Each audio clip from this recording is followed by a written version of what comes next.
Assalamualaikum warahmatullahi wabarakatuh.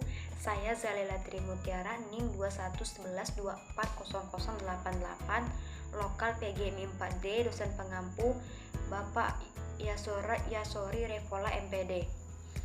Baiklah, di sini saya akan menjelaskan tentang materi saya, yaitu tentang struktur dan fungsi bagian tumbuhan. Di mana di sini saya akan membahas 5 pembahasan. Yang pertama itu adalah akar, yang kedua itu adalah batang, yang ketiga itu adalah daun, yang keempat itu adalah bunga, dan yang kelima itu adalah buah. Di sini saya akan membahas satu persatu. Yang pertama itu saya akan membahas tentang akar, di mana akar itu merupakan organ tumbuhan yang umumnya berada di dalam tanah atau dalam permukaan tanah, tidak memiliki buku-buku, tumbuh ke pusat bumi atau menuju air. Nah, di sini akar juga memiliki fungsi. Yang pertama itu adalah akar itu menyerap air dan nutrisi dalam tanah. Yang kedua itu perantara dan penopang tanaman. Yang ketiga itu menyimpan makanan dan nutrisi. Yang keempat itu adalah sebagai reproduksi vegetatif. Beberapa tanaman bereproduksi dengan bantuan akar, seperti contohnya pada tanaman paku. Dan yang kelima itu adalah fotosintesis. Nah, di sini bukan hanya daun, tetapi akar juga bisa fotosintesis. Dan yang keenam itu adalah sebagai alat respirasi, seperti contohnya pada tanaman bakau, beringin berfungsi sebagai alat respirasi. Nah, di sini juga ada jenis-jenis akar. Yang pertama itu akar tunggang. Umumnya akar tunggang itu dimiliki oleh tumbuhan yang berkeping dua atau dikotil, yang diperbanyak oleh secara vegetatif dengan biji. Jenis akar ini mempertahankan akar lembaganya. Dan yang kedua itu adalah jenis akar serabut. Nah, umumnya akar serabut ini dimiliki oleh tumbuhan yang berkeping satu atau monokotil. Akar serabut itu berbentuk seperti serabut-serabut kelapa dan bentuknya memanjang. Dan yang kedua itu adalah batang. Nah, di batang itu merupakan organ tumbuhan yang penting yang dapat membuat tanaman itu menjadi lebih tinggi menjulang. Nah, hal ini agar tanaman dapat mendapatkan sinar matahari yang lebih cukup, dan begitu juga sebaliknya, agar fotosintesis yang dihasilkan oleh daun dapat disampaikan oleh akar. Nah, di sini batang itu juga memiliki fungsi. Yang pertama itu sebagai tempat menyimpannya cadangan makanan dan nutrisi. Dan yang kedua itu tempat melekatnya daun, bunga, dan buah.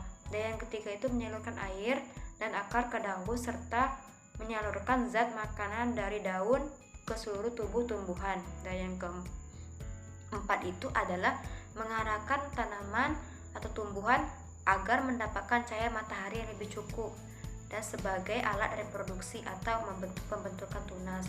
Nah, di sini batang itu juga memiliki jenis-jenis. Yang pertama itu batang basah. Nah, batang basah itu merupakan batang yang lunak atau berair, sepertinya tanaman pisang, bayam, dan krokot. Yang kedua itu adalah batang berkayu atau lignosus, adalah batang yang kuat dan keras, contohnya seperti batang mangga, batang rambutan. Nah, dan yang ketiga itu adalah batang rumput. Batang rumput itu adalah batang yang tidak keras dan memiliki ruas-ruas seperti contohnya tanaman padi dan rumput.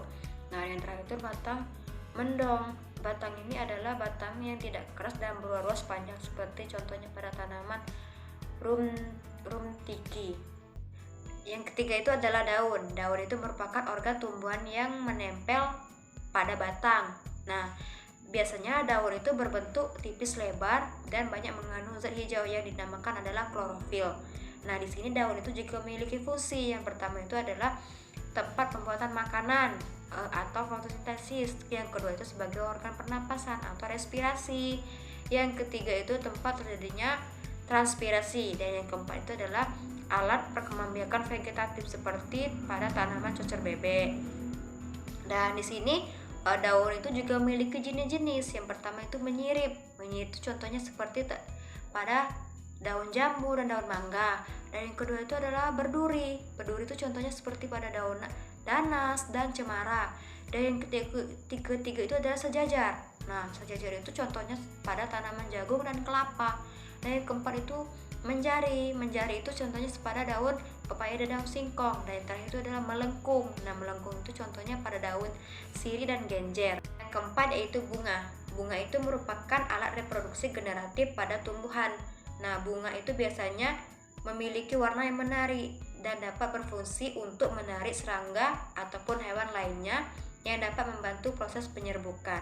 Nah di sini bunga itu juga memiliki fungsi yang pertama itu sebagai alat reproduksi atau perkembangbiakan generatif. Perkembangbiakan generatif itu merupakan perkembangbiakan yang didahului oleh pembuahan pada tumbuhan berbunga. Nah, di sini bunga-bunga itu juga memiliki jenis-jenis. Yang pertama itu bunga lengkap, contohnya pada bunga sepatu dan bunga lili. Yang kedua itu bunga tidak lengkap, contohnya pada bunga jagung dan bunga kelapa.